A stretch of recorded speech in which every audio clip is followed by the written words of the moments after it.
검은 옥과 붉은 옥 이야기 시작하겠습니다. 옛날 어느 마을에 두 사람의 형제가 살았습니다. 형은 매우 부자였으나 욕심 많기가 이루 말할 수가 없었습니다.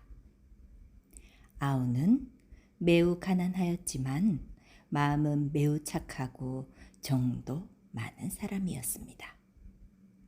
그러던 어느 날 아우는 먹을 쌀이 없어서 형 집에 가서 쌀을 얻어오려고 하였습니다.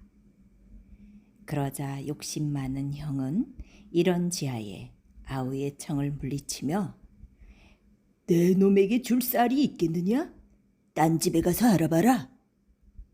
고 말하며 잔혹하게 아우를 집에서 쫓아냈습니다. 의지하였던 형에게 쫓겨난 아우는 이제 누구에게 쌀을 빌려야 할지 몰라 초라하게 집으로 돌아오게 되었습니다.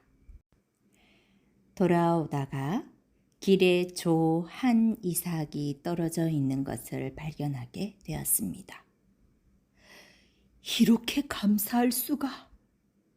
하고 아우는 그 이삭을 주워 집으로 돌아와서는 그것을 가지고 떡 한 개를 만들었습니다. 며칠 동안 아무것도 못 먹었는데 떡이 생겼으니 한 입에라도 먹어버릴 수 있었으나 아우는 조금만 참자. 이걸 먹어버리면 그것으로 끝나버리고 마니. 만약 이것을 팔아서 그 돈으로 곡식을 사면 그 곡식은 이전의 곡식보다 몇십 배는 많을 거야. 라고 생각하고 고픈 배를 움켜쥐고 마을 쪽으로 떡을 팔라고 나갔습니다. 아우는 배가 고프다. 정말 배가 고프다. 라고 혼잣말을 중얼거리다가 마을 쪽으로 걸어가는데 문득 길가에서 아우를 부르는 사람이 있었습니다.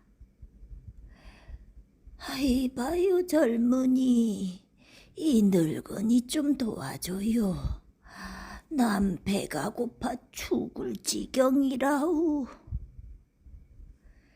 소리 나는 곳을 보니 한 노파가 창백한 얼굴을 하고 길가에 쓰러져 있었습니다. 이 애처로운 노파를 보니 아우는 너무 불쌍해서 자기 배가 고픈 것도 있고 정말 불쌍하구나. 나도 배가 고프지만 아직 참을 수가 있어. 하지만 저 노파는 너무 굶주린 것 같아. 자, 할머니, 이거라도 드세요. 라고 말하며 기쁜 마음으로 그 떡을 주고 말았습니다. 이것을 받은 노파는 기뻐 눈물을 흘리며 금방 맛있게 그 떡을 먹었습니다. 떡을 다 먹은 후 노파는 아우에게 말했습니다. 아이고, 정말로 당신은 친절한 사람입니다. 그 친절함에 대한 보답으로 내가 좋은 것을 알려주겠습니다. 저기를 보시오. 높은 산이 보이유. 저 산에 골짜기로 가보시오. 그곳에 가면 큰 바위가 있는데 그 위에 2개의 옥이 있습니다. 한 개는 검은 옥이고 한 개는 붉은 옥인데 그중 꼭 검은 옥을 가지고 돌아오시오. 반드시 좋은 일이 있을 것입니다. 노파가 말한 대로 아우가 산골짜기에 가보니 과연 큰 돌 위에 검은 옥과 붉은 옥 2개가 있었습니다. 아우는 노파가 말한 대로 붉은 옥은 놓아두고 검은 옥을 가지고 돌아왔습니다. 그런데 이상하게도 검은 옥에서는 소가 나오기 시작했습니다. 소가 1마리, 2마리, 3마리 계속 나오는 것이었습니다. 아니, 100마리라도 1000마리라도 바라는 대로 나와서 아우는 갑자기 큰 부자가 되었습니다. 이 이야기를 형이 사람들로부터 듣게 되었습니다. 아우가 어려웠을 때는 결코 찾지 않던 형이었지만 지금은 재빨리 아우의 집으로 찾아와서는 어떻게 해서 그렇게 부자가 되었는지 물어보았습니다. 욕심도 없고 나쁜 마음도 없는 아우는 조금 더 감추지 않고 정직하게 있는 그대로 형에게 말해 주었습니다. 이야기를 들은 형은 곧바로 아우의 집을 날듯이 나와서는 자기 집으로 단숨에 달려갔습니다. 형의 딸은 무슨 일이 일어났는지 알고 놀라서 달려나왔습니다. 그러자 형은 딸에게 아, 얘야, 왜 빨리 만들지 않는 거냐? 하고 화를 내었습니다. 딸은 무슨 일인지 조금도 모르고 만들라니요? 도대체 뭘 만들라는 거예요? 아이, 무엇이라니 그건 말이다. 그게 뭔데요? 뭐라니? 그렇구나. 너무 급한 나머지 그게 뭔지 말하지 않았구나. 그러니까 조떡 만들어라, 조떡. 조떡이요? 조떡을 어떻게 만들까요? 어떻게 만들든 상관없다. 큰 돈을 벌 수 있으니까 빨리 만들기나 해라. 큰 돈을 번다? 그거 멋지네요. 기다리세요, 아버지. 지금 빨리 만들어 드릴게요. 아버지 못지않게 욕심이 많은 딸은 재빨리 조떡을 만들었습니다. 형은 그 떡을 가지고 곧 마을을 향해 뛰어갔습니다. 길을 걸으면서도 그 노파가 나와주면 좋은데 라고 생각하며 두리번거리면서 가고 있는데 과연 아우의 말대로 길 옆에서 노파가 나타나 먹을 것을 달라고 하였습니다. 옳거니 하고 형은 노파에게 떡을 주었습니다. 그러자 노파는 동생의 말대로 산 속에 2개의 옥이 있는 곳을 알려주었습니다. 그러자 형은 노파의 말이 끝나기도 전에 먼저 그곳을 뛰쳐나와 산골짜기로 들어갔습니다. 들어가 보니 그곳에는 동생 말대로 검은 옥과 붉은 옥이 있었습니다. 이것을 본 형은 잠시 생각했습니다. 검은 옥에서는 소가 나왔으니 붉은 옥에서는 황금이라도 나올지 몰라. 에이, 아우는 바보 같은 녀석이야. 왜 2개 다 가지고 가지 않았을까? 노파의 말 따위는 뭐라 해도 상관없어. 어쨌든 하나보다는 2이 낫지 않겠어? 하고 편한 대로 이유를 붙여 옥을 2개 다 가지고 집으로 돌아왔습니다. 형은 자기가 돌아오는 것을 기다리고 있는 딸과 함께 기뻐서 2개의 옥을 앞에 꺼내어 놓았습니다. 검은 구슬에서 소가 나왔으니 지금 붉은 옥에서는 어떤 보물이 나올까?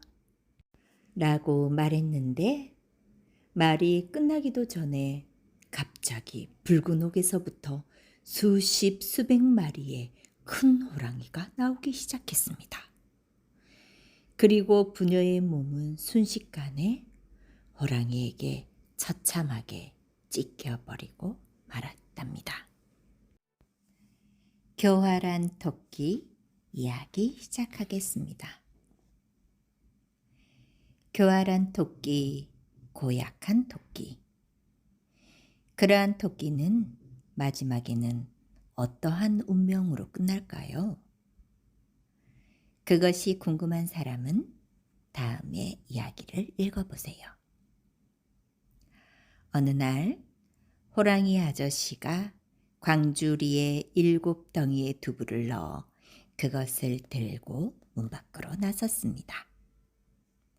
호랑이 아저씨는 항아리가 필요해서 시장에 가 두부를 항아리와 바꿔 오르고 하는 것이었습니다.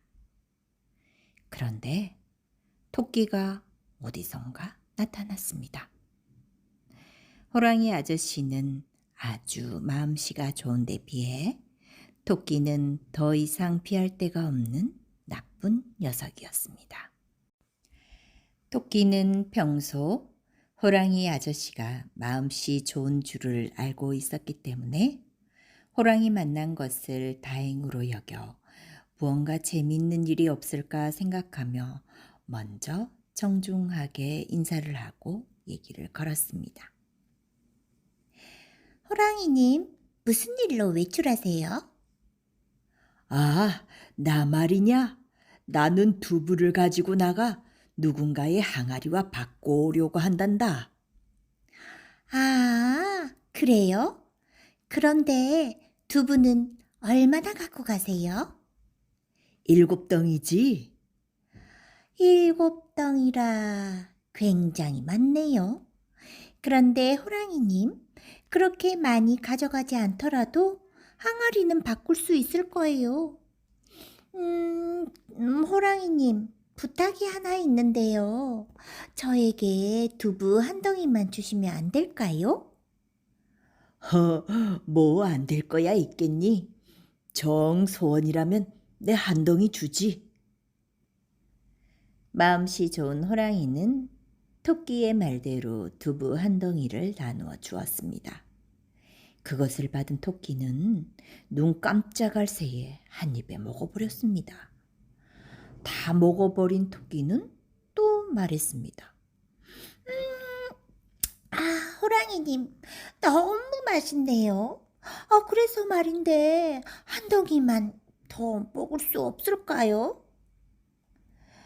호랑이는 토끼에게 또 한 덩이를 주었습니다.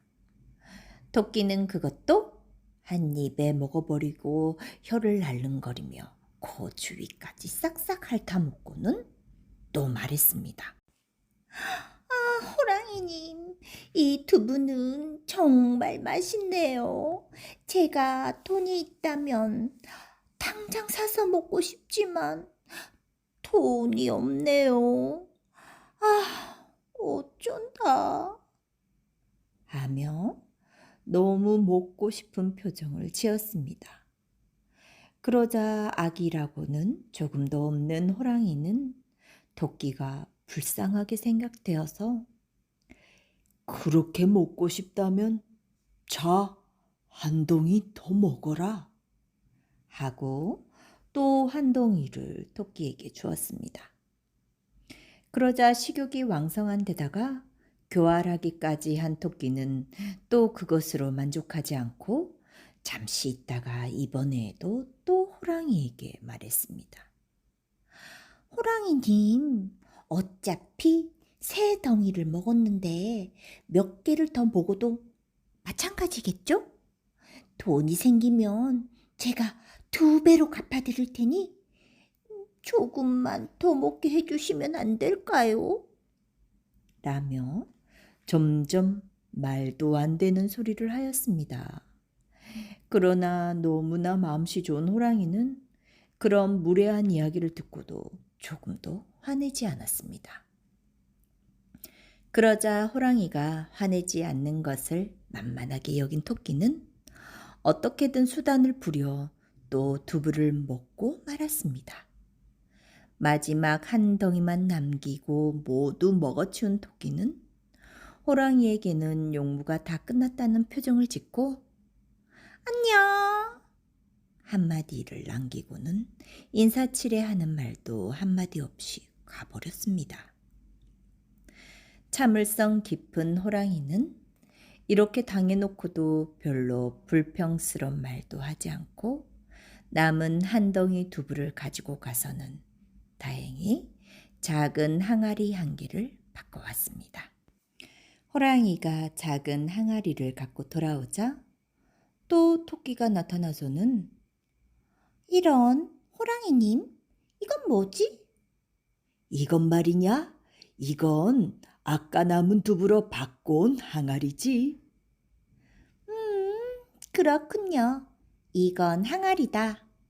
잠깐 빌려줄래? 이런 소리가 나네. 이것 봐, 토끼야. 그렇게 함부로 두들기면 안 돼.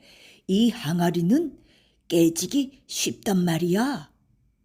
아이, 괜찮아요. 소리가 좋은데? 두드리면 안 된다고 말하지 않았니? 남이 말하는데 그렇게 귀담아 듣지 않으니 너 좀 심하지 않니? 말이 끝나기도 전에 항아리는 토끼가 너무 세게 두드리는 바람에 깨지고 말았습니다.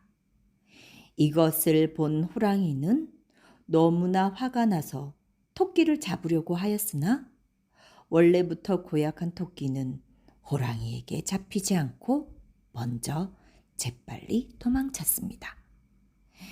이번에는 호랑이도 정말로 화가 났고 토끼도 이번은 위험하다고 생각하여 죽을 힘을 다하여 도망쳤습니다. 그러나 원래부터 나쁜 꾀로 꽉 찬 토끼는 도망치면서도 뭔가 멋지게 호랑이를 골려먹을 일이 없을까 생각했습니다. 그러다가 한 가지 꾀를 떠올리게 되었습니다. 그래서 토끼는 어느 강가에 이르러 급히 그 꼬리를 물에 담그고 호랑이를 기다렸습니다. 호랑이가 강가에 이르자 토끼는 전혀 도망칠 기색을 하지 않고 태어난 모습으로 꼬리를 물에 담그고 있었습니다. 이를 이상하게 생각한 호랑이는 어이 토끼, 무슨 일로 그러고 있는 거니? 하고 토끼에게 물었습니다. 그러자 토끼는 아무 일도 없다는 듯한 얼굴로 이러고 있으면 물고기들이 때를 지어 꼬리에 달라붙지요. 호랑이님도 한번 해보세요. 물고기를 좋아한다면 말이에요. 그러면 물고기를 배불리 먹을 수 있을 겁니다. 너무도 당연하다는 듯이 토끼가 말하자 물고기를 매우 좋아하는 호랑이는 토끼의 말에 넘어가 그 긴 꼬리를 물에 담그게 되었습니다. 그래요. 그렇게 하면 됩니다. 그렇게 잠시 동안 참고 견디고 계시면 금방 꼬리가 무거워질 겁니다. 무거워지면 물고기가 잔뜩 걸려들 거니까 그때 꼬리를 들어 올리세요. 저는 옆에서 망을 잘 봐드리겠습니다. 토끼는 그렇게 말하고 자신은 물속에서 꼬리를 쏙 빼냈습니다. 마침 때는 한겨울이었습니다. 정직한 호랑이는 한동안 추위를 참고 견디며 물에 꼬리를 들이우고 있었으나 더 이상 추위를 견디지 못하고 꼬리를 빼내려고 했어요. 하지만 이미 꼬리는 물에 얼어붙어 빼낼 수가 없게 되었습니다. 끝까지 성질이 좋지 않은 토끼는 호랑이가 움직일 수 없는 상태가 된 것을 확인하고는 이번에는 호랑이의 몸에 불을 붙여 마침내 태워 죽이고 말았습니다. 호랑이를 불태워 죽인 토끼는 그 고기를 먹으려고 가까운 여관에서 식칼을 빌려 그 고기를 잘라 배불리 먹었습니다. 이렇게 해서 토끼는 악함의 극치를 다 발휘하고 나서 식칼을 빌려준 여관 주인에게는 감사의 선물이라며 자기 이빨 사이에 낀 찌꺼기를 내밀었습니다. 이번에는 여관 주인도 매우 화가 나서 토끼를 노려보다가 식칼을 던졌습니다. 토끼는 그것을 피해 후다닥 도망쳐 나왔습니다. 그런데 그곳을 벗어나자마자 마침 근처에 펼쳐져 있는 토끼 그물에 걸려 사로잡히고 말았습니다. 토끼는 있는 힘을 다해 그물을 벗어나려고 했지만 그럴수록 그물은 더 몸에 조여오고 마침내 힘이 다 빠져버렸습니다. 그런데 때마침 파리떼가 새까맣게 날아오고 있었습니다. 나쁜 꾀로 꽉 찬 토끼는 또 한 가지 꾀를 생각해내고는 파리떼에게 부탁해 자기 얼굴에 알을 잔뜩 낳아 붙여달라고 했습니다. 그리고 자신은 죽은 듯 신웅을 내었습니다. 얼마 뒤 그곳에 토끼 그물을 친 사람이 그물을 거두러 왔습니다. 그 사람은 토끼의 구더기가 들끓고 있는 것을 보고 죽은 지 오래된 것이라 생각하고 거들떠 보지도 않고 토끼를 내던져 버렸습니다. 살았다 생각한 토끼는 오랫동안 그물을 이빨로 갉아내어 마침내 도망칠 수가 있었습니다. 이렇게 기쁠 수가. 마침내 살았다. 나는 운이 보통 좋은 게 아니야. 하고 기뻐했습니다. 그것도 잠시 또 다시 나쁜 마음을 먹고 이번에는 무슨 장난을 치면 좋을까 하고 궁리를 하고 있는데 토끼는 갑자기 무언가 단단하고 날카로운 것이 자기 머리와 배를 조이는 것을 느꼈습니다. 이게 뭐야? 놀라고 있는 사이에 토끼의 몸은 공중으로 솟구쳐 올라갔습니다. 토끼는 큰 매에게 사로잡힌 것이었어요. 순식간에 당한 일이라 토끼도 놀라 어쩔 줄 몰랐습니다. 이제 매의 날카로운 이빨과 단단한 발톱에 찢겨 죽게 생겼구나. 큰일이로구나. 생각했으나 시간이 없었습니다. 그러나 원래부터 교활한 토끼인지라 이번에도 매에게서 벗어날 궁리를 하고 있는데 마침 매가 토끼에게 말을 걸었습니다. 어이 토끼, 넌 지금 어디로 가고 있었던 거냐? 하자 토끼는 옳지, 됐다. 이 녀석을 속여 도망치는 거다. 하고 생각하고 거드름을 피우며 묵직한 목소리로 매 양반, 당신 내가 지금 어디로 가는지 아직 모르시오? 모른다면 내 말해주지. 황공하옵게도 이 몸은 지금 옥황상제로부터 부르심을 받아 그곳에 가는 중이요. 그렇게 존귀한 이 몸을 당신이 발톱으로 감고 있는 것이요. 나를 붙잡아 가고 싶다면 그렇게 해도 좋소. 하지만 그 대신 옥황상제님이 당신에게 천벌을 내릴 것이니 각오하시오. 하고 매를 겁주고 나서 토끼는 내가 생각해도 정말 나는 너무 멋져. 이런 꾀를 생각해내다니. 라고 생각하며 속으로 흐뭇해했습니다. 그런데 이 말을 들은 매는 놀라 큰일 났다. 옥황상제께서 벌을 내리신다니 보통 일이 아니네. 하고 자신도 모르는 사이 토끼를 쥐고 있던 발톱을 느슨하게 하고 말았습니다. 매의 발톱에서 풀려난 토끼의 몸은 까마득히 높은 하늘로부터 뱅글뱅글 돌면서 지면을 향해 맹렬한 속도로 떨어졌습니다. 땅에 떨어진 토끼는 이번에도 살아났을까요? 아닙니다.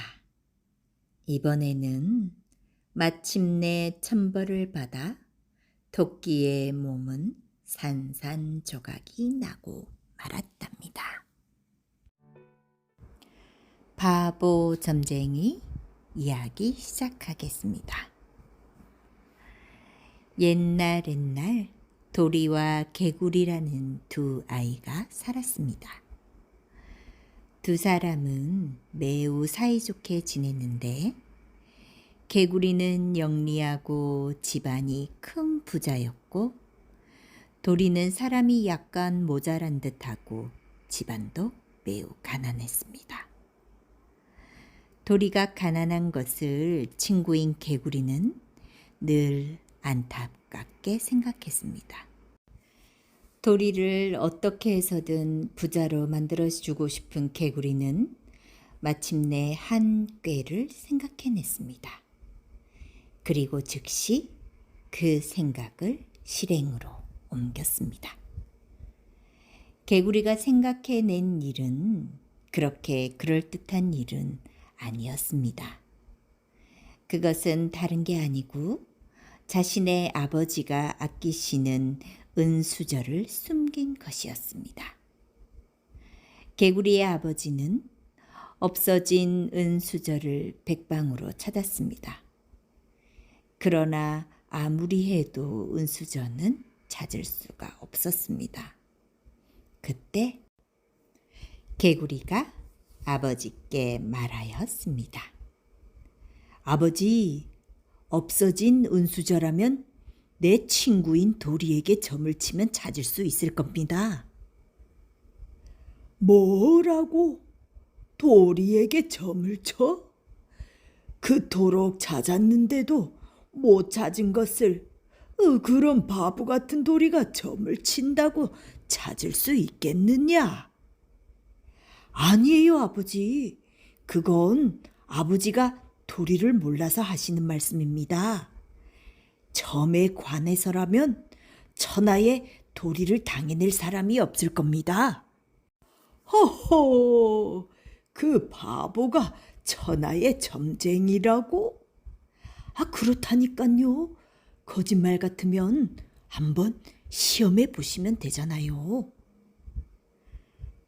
라고 말하고 아버지도 한번 그렇게 해보기로 하고 도리에게 점을 쳐달라고 했습니다. 도리는 개구리가 은수저를 숨겨놓은 것을 들어서 알고 있었기 때문에 수저 찾는 것은 손바닥 뒤집기보다도 쉬운 일이었지요.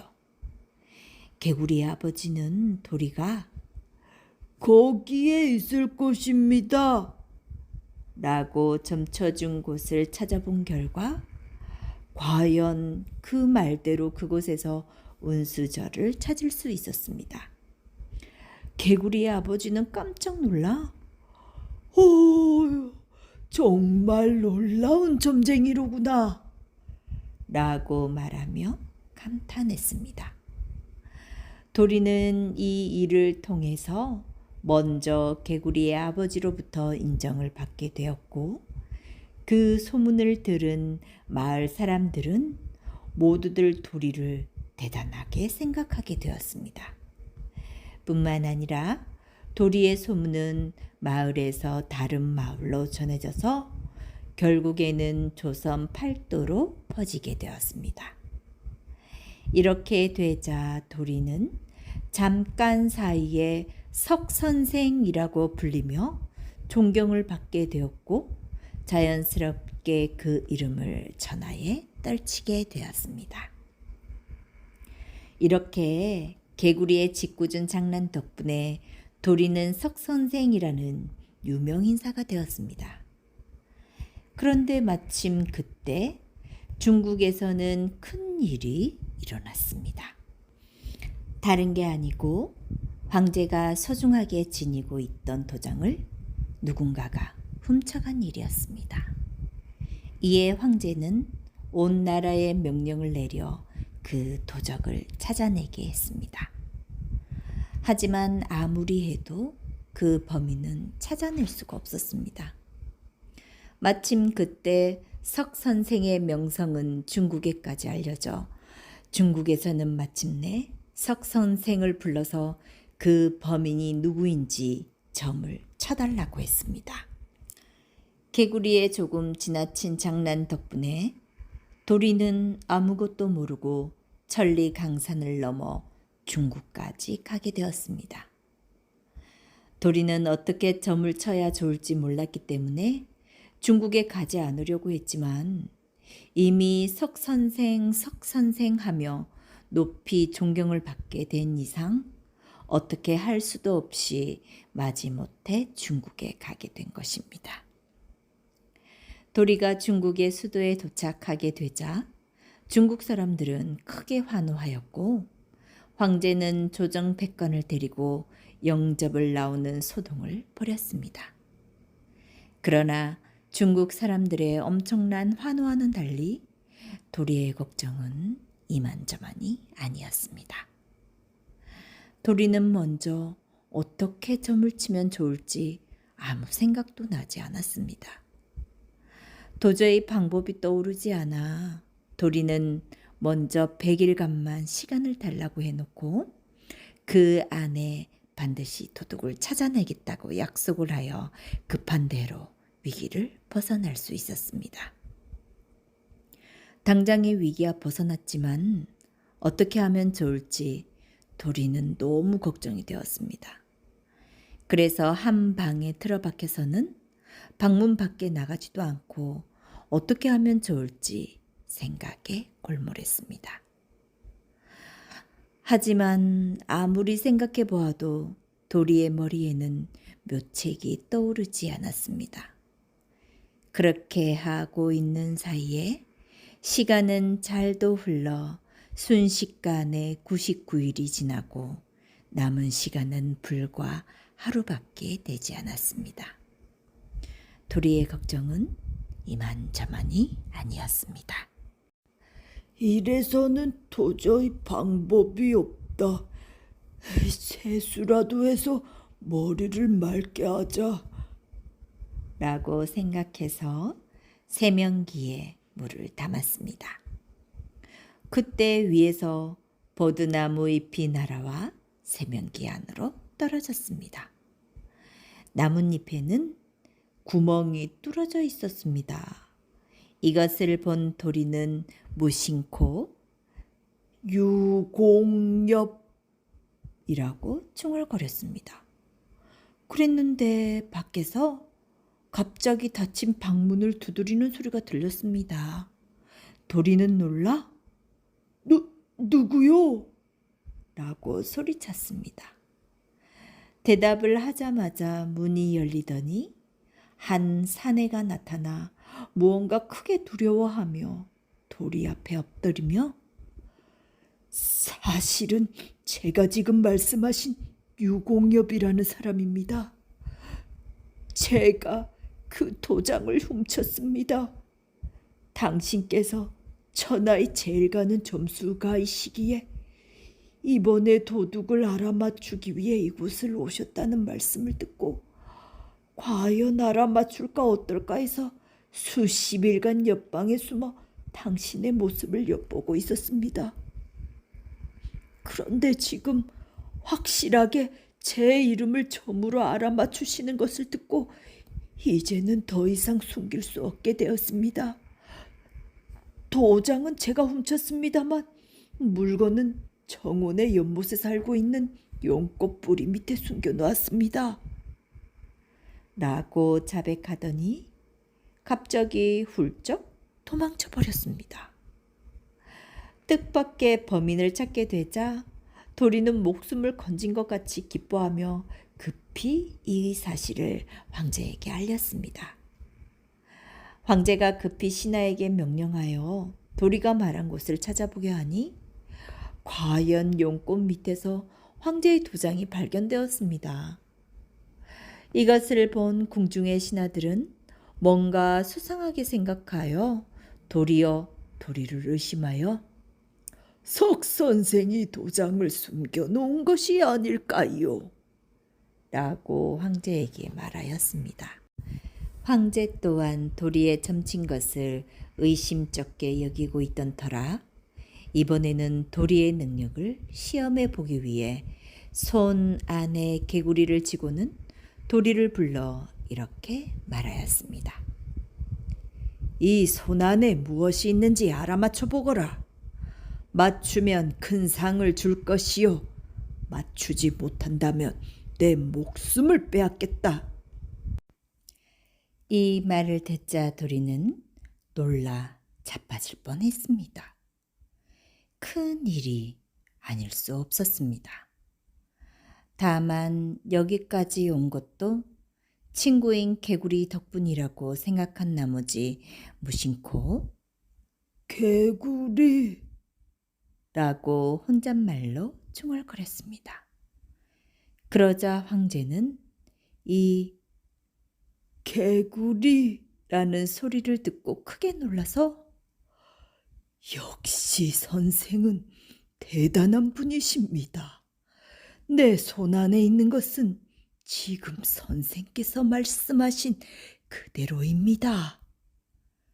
라고 말하며 놀라움을 감추지 못하였습니다. 황제로부터 의외의 말을 들었기 때문에 돌이 또한 놀라면서 안심하고 혹시 자기가 꿈이라도 꾸고 있는 것이 아닌가 생각했습니다. 이렇게 해서 도리는 운 좋게 위기를 벗어날 수 있었습니다. 이것뿐 아니라 도리는 황제로부터 상으로 수많은 금은 보화를 받고 기쁘게 조선으로 돌아올 수 있었다고 합니다. 어머니를 버린 남자 이야기 시작하겠습니다.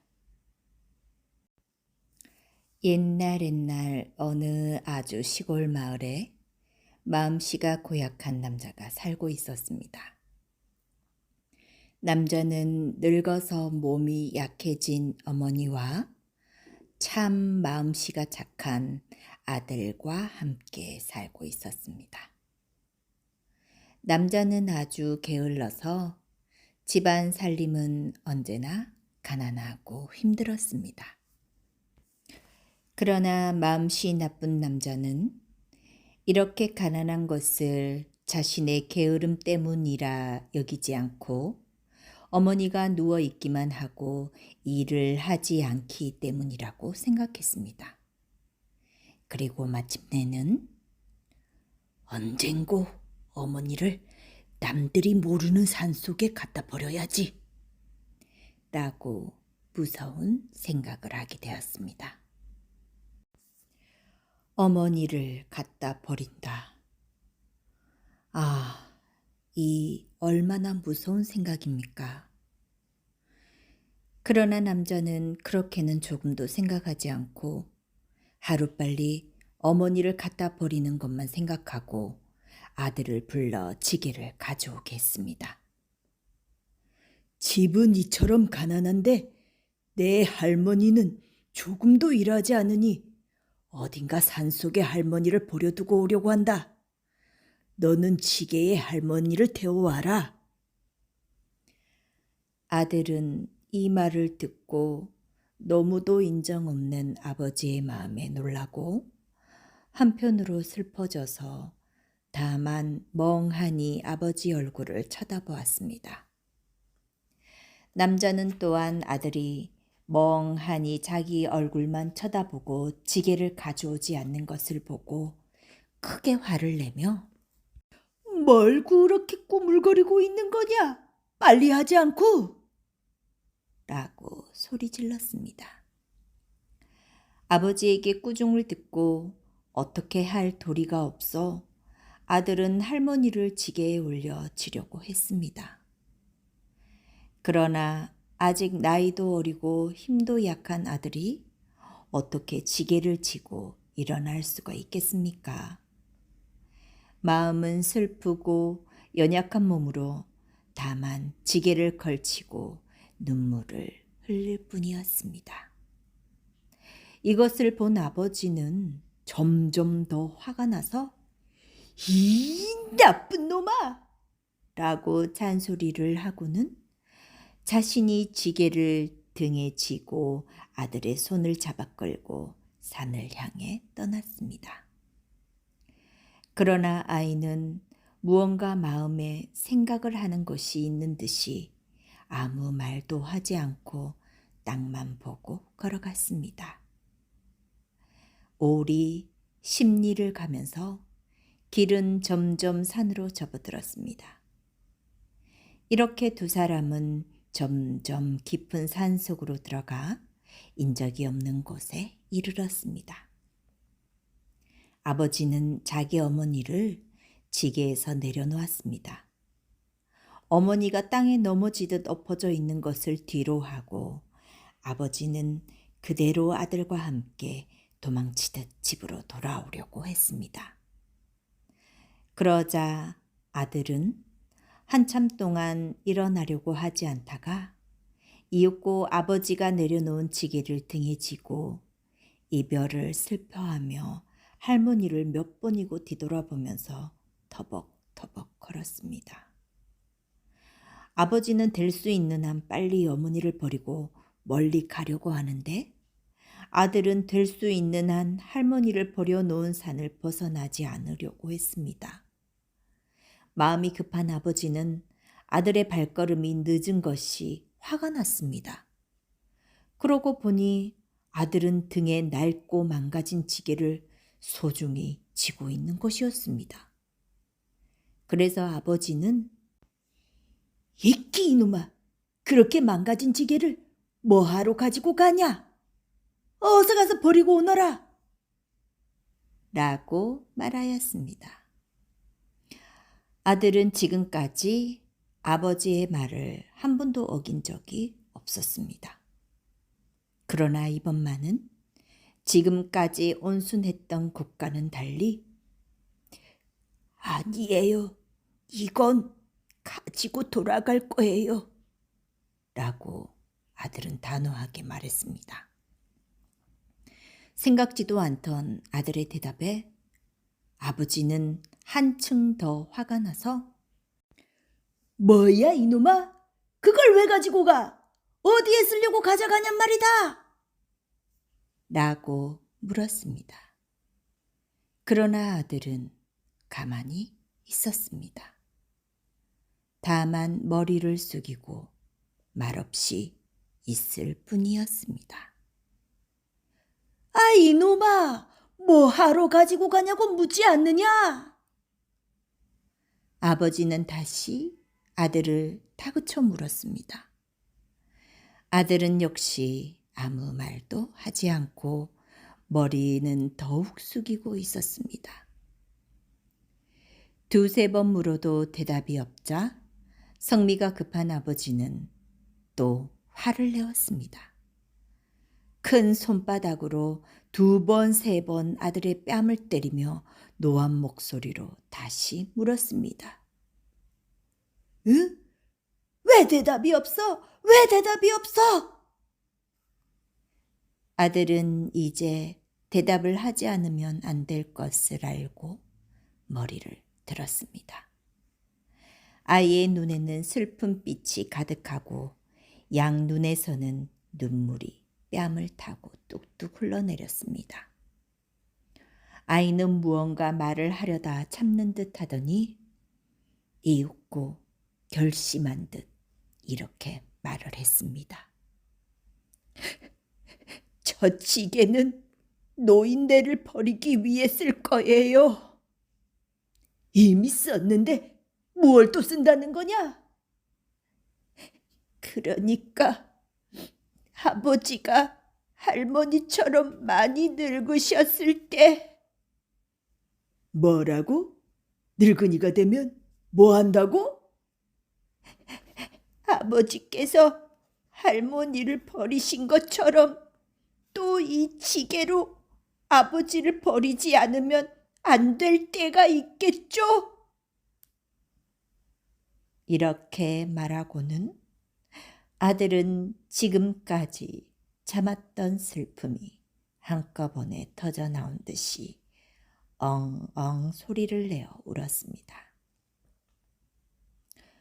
이 말을 듣던 아버지는 갑자기 청길 낭떠러지로 떨어지는 듯이 또 머리에 벼락을 맞은 듯이 큰 충격을 받고 깊이 뉘우치게 되었습니다.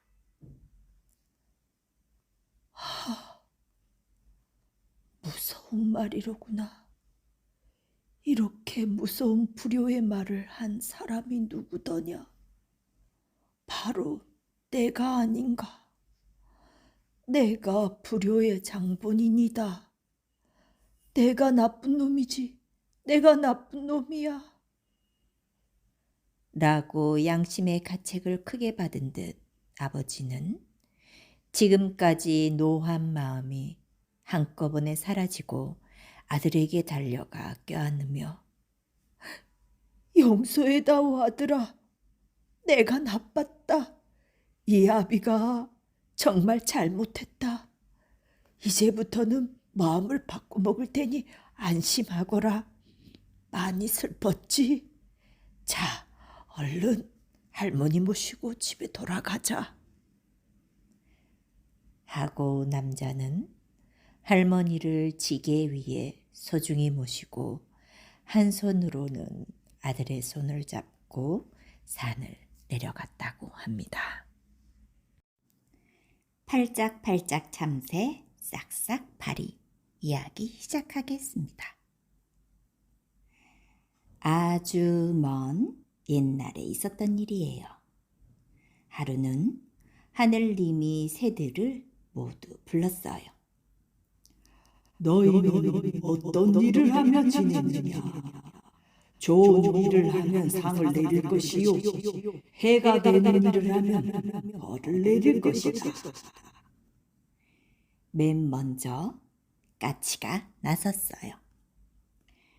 저는 반가운 손님이 올 때마다 깍깍 운답니다. 그건 참 좋은 일이구나. 하늘님이 하얀 띠를 주자 까치는 그걸 허리에 둘렀지요. 그때부터 까치 몸에 하얀 띠가 생긴 거랍니다. 다음에는 종달새가 말했어요. 저는 이른 봄날 들판에 나가 노래를 불러요. 농부들은 제 노래를 듣고 농사 지을 준비를 하지요. 농사 지을 때를 알려주니 좋구나. 너에게 고운 소리를 주마. 그때부터 종달새는 고운 목소리로 노래하게 되었어요. 이번에는 부엉이 차례예요. 저는 밤중에 산에서 길을 잃은 사람을 보면 부엉부엉 울어요. 그러면 제 울음소리를 듣고 사람들이 길을 찾아가지요. 오호, 그렇구나. 너에게는 밤에도 잘 볼 수 있는 밝은 눈을 주마. 부엉이의 밤눈이 밝아진 건 이때부터였어요. 다음은 수탉 차례예요. 저는 새벽이면 제일 먼저 일어나 꼭 끼어 울어요. 사람들은 제가 우는 소리를 듣고 하루 일을 시작하지요. 오호, 너에게는 붉은 관과 오색 깃털을 주마. 수탉의 붉은 벽과 알록달록한 깃털은 이때부터 생겼답니다. 다음은 거위 차례였어요. 저는 사람들이 집을 비울 때 집을 지키는 일을 합니다. 제가 큰 소리로 꽉꽉 울면 겁이 나서 아무도 못 와요. 사람들이 내 덕분에 마음 놓고 일을 나갈 수 있겠구나. 너에게는 구슬을 주마. 거위는 구슬을 이마에 딱 붙였어요. 그때부터 거위 이마에 혹이 생긴 거랍니다. 이번에는 참새 차례예요. 저는 그의 농사가 잘 되었는지 살펴보는 일을 하지요. 논에서 벼가 잘 익었는지 덜 익었는지 하나하나 까먹어 보고 마당에 널어놓은 벼도 하나하나 까먹어 본답니다. 오호, 사람들이 농사 지은 벼를 까먹다니. 너에게는 벌을 내리겠다. 하늘님은 불같이 화가 나서 참새의 종아리를 찰싹찰싹 때렸어요. 참새는 너무 아파 팔짝팔짝 뛰었지요. 하늘님, 저는 사람들에게 해로운 벌레도 잡아먹어요. 파리는 더 나빠요. 파리는 사람들이 먹는 음식을 더러운 발로 밟아요. 파리라니, 파리는 새가 아닌데 왜 왔느냐? 파리가 쭈뼛쭈뼛 나타났어요. 저는 날개가 있는지라 따라와 보았습니다. 저는 사람들이 만들어 놓은 음식이 맛이 있는지 없는지 알아보려고 그러는 것뿐입니다요. 그걸 말이라고 하느냐? 하느님이 펄펄 뛰며 화를 내자 파리는 돌돌 떨면서 앞발을 모아 싹싹 빌었어요. 그때부터 참새는 팔짝팔짝 뛰고 파리는 앞발을 싹싹 비비는 거랍니다. 금강초롱 이야기 시작하겠습니다. 아주 먼 옛날 금강산 골짜기에 오누이가 살았어요. 부모님이 일찍 돌아가셔서 단둘이 살았는데 그만 누나가 덜컥 병이 들어 자리에 눕고 말았어요. 동생은 슬피 울며 약초를 찾아 숲속을 헤매다녔지요. 그때 수염이 허연 할아버지가 나타났어요. 내 누나의 병은 달에 있는 개수나무 열매를 먹어야 낫는단다. 동생은 곧장 집으로 달려가 누나에게 이야기했어요. 누나, 달에 있는 개수나무 열매를 먹으면 병이 낫는데 내가 당장 가서 구해올게. 아니, 무슨 수로 하늘에 떠있는 달에 간단 말이니. 금강산 꼭대기 비르봉으로 갈 거야. 거기에서는 하늘이 가깝지 않아. 한데 그 높고 험한 곳에 어떻게 가겠니? 누나가 한사코 말렸지만 동생은 끝내 비로봉으로 향했습니다. 동생은 끙끙거리며 오르고 또 올라 마침내 비로봉 꼭대기에 다다랐지요. 하지만 그곳에서도 하늘은 까마득히 멀었어요. 이제 어떻게 하지? 하늘로 올라갈 방법은 없는 걸까? 바로 그때 아래쪽에서 누군가 사뿐사뿐 올라왔어요. 가만히 보니 하늘나라 선녀였지요. 선녀는 어느 바위에 난 작은 구멍에서 구슬을 꺼냈어요. 무지갯빛이 나는 아름다운 구슬이었지요. 선녀가 구슬을 들어 하늘에 대고 비추자 은빛과 금빛으로 반짝이는 사다리가 주르르 내려왔어요. 선녀는 구슬을 도로 바위 구멍에 집어넣고는 사다리를 타고 하늘로 올라갔어요. 그래, 나도 저 사다리를 타면 되겠구나. 동생은 선녀가 한 것처럼 바위 구멍에서 구슬을 꺼내 하늘에 대고 비추었지요. 그러자 사다리가 주르르 내려왔어요. 동생은 얼른 사다리를 타고 밤하늘로 올라갔답니다. 하늘에 올라간 동생은 곧장 달을 찾아갔어요. 그곳에선 옥토끼가 개수나무를 지키고 있었지요. 동생이 달에 온 사정을 이야기하자 옥토끼가 말했어요. 누나를 아끼는 마음씨가 참 갸륵하네요. 제가 개수나무 열매를 드릴게요. 옥토끼는 동생한테 열매를 건네주었어요. 이걸 가지고 얼른 내려가세요. 하늘님한테 들켜선 안 돼요. 사람이 하늘나라에 올라온 걸 아시면 벼락이 떨어질 거예요. 동생은 옥토끼에게 꾸벅 인사를 하고는 얼른 사다리에 올라탔어요. 한편 누나는 동생이 걱정되어서 견딜 수가 없었어요.